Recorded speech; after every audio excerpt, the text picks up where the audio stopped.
Welcome to The Explainer. So today, we're doing something really cool. We are taking a dense, heavily detailed piece of source material, Agree Realty Corporation's Q2 2026 SEC 10Q filing, and we're going to translate it into a compelling story of business growth and financial mechanics. If you've ever actually tried to read an SEC filing, you know it can honestly feel like trying to read a foreign language. But hidden within those hundreds of pages of tables and tiny footnotes is a super dynamic narrative about how a massive real estate empire actually operates, expands, and most importantly, generates cash. We're going to break down all those complex numbers together so you can see exactly how the gears of this company turn. All right, here's our game plan for today. We'll start off with Section 1, Meeting Agree Realty. Then a balance sheet breakdown, followed by revenues and net income, following the cash flow, and finally, we'll wrap up with accounting notes and taxes. Let's dive right in. Kicking things off with Section 1, Meet Agree Realty. We're going to start on the ground floor here. Because before we can talk about billions of dollars on a spreadsheet, we really have to understand the concrete and steel that backs it all up. Right off the bat, in Note 1 of their filing, we see that Agree Realty operates as a REIT, which stands for Real Estate Investment Trust. Basically, this is the financial vehicle they use to manage their massive portfolio. The absolutely crucial detail here is that they focus specifically on retail properties that are net leased to industry-leading tenants. This means they aren't just out there buying any random office building or apartment complex. They have a highly targeted strategy focusing on major, incredibly reliable retail operators. And to give you a sense of their sheer scale, take a look at this number. 2,825. That is the exact number of physical properties Agree Realty owned as of June 30th, 2026. Just think about that for a second.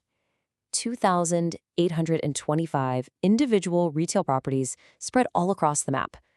Managing that many physical locations requires an insane amount of logistical precision, and it really sets the stage for the massive financial figures we're about to look at. And if that doesn't blow your mind, how about 59.6 million? That's their total gross leasable area in square feet. I mean, to put that into perspective, that is a staggering amount of space dedicated purely to generating rental income. It is quite literally the massive physical foundation upon which this entire financial structure is built. Moving right along to Section 2, Balance Sheet Breakdown. So we know they own a huge amount of physical real estate, but what does that actually look like on paper?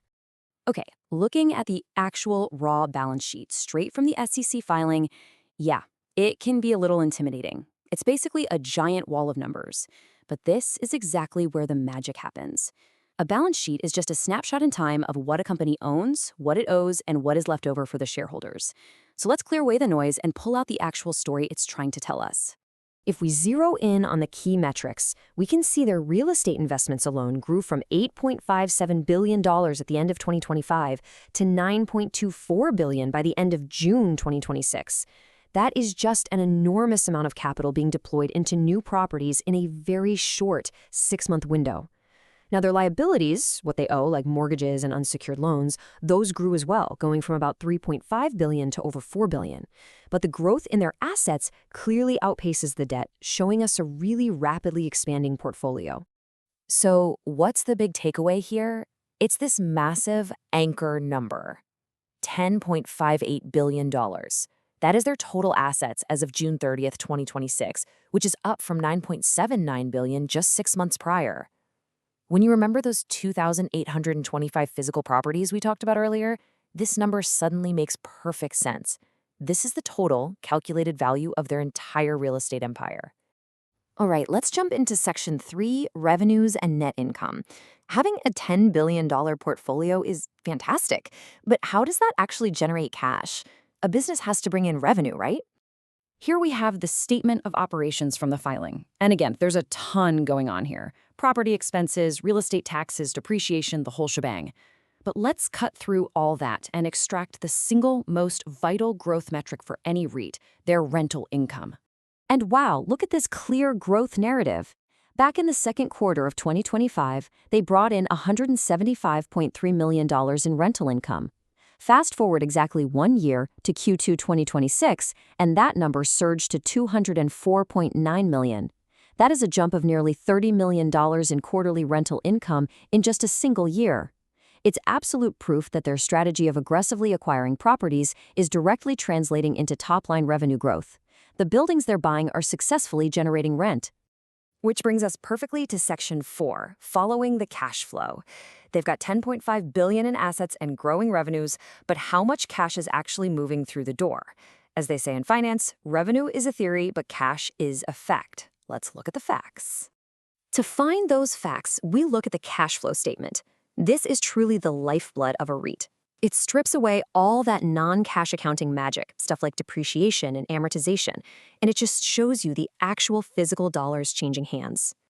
We can really just break this down into 3 simple buckets for the first half of 2026. First up, operations. Their day-to-day business of collecting rent provided $276.1 million in actual cash. Second, investing. This pulled a massive $913 million in cash out the door. And third, financing. To cover that big investing deficit, financing activities, like issuing stock or taking on loans, provided $637.4 million. This is a very classic structure for a growing real estate trust. Operations fund the steady baseline, but to achieve massive growth, you need heavy investing, which is fueled by strategic financing. But let's zoom in on that investing bucket for a second, because look at this staggering number, $870 million. That is the cash used purely to acquire new real estate investments in just 6 months. $870 million in cold hard cash spent buying more properties between January and June of 2026. It perfectly highlights their aggressive physical growth strategy. They aren't just sitting back on their existing portfolio, they are actively and aggressively expanding it. Finally, let's wrap things up with Section 5, accounting notes and taxes. I know, footnotes usually sound incredibly dry, but trust me, they often reveal the most fascinating mechanics of how a company actually operates. For instance, Note 2 dives into something called straight-line rent receivables.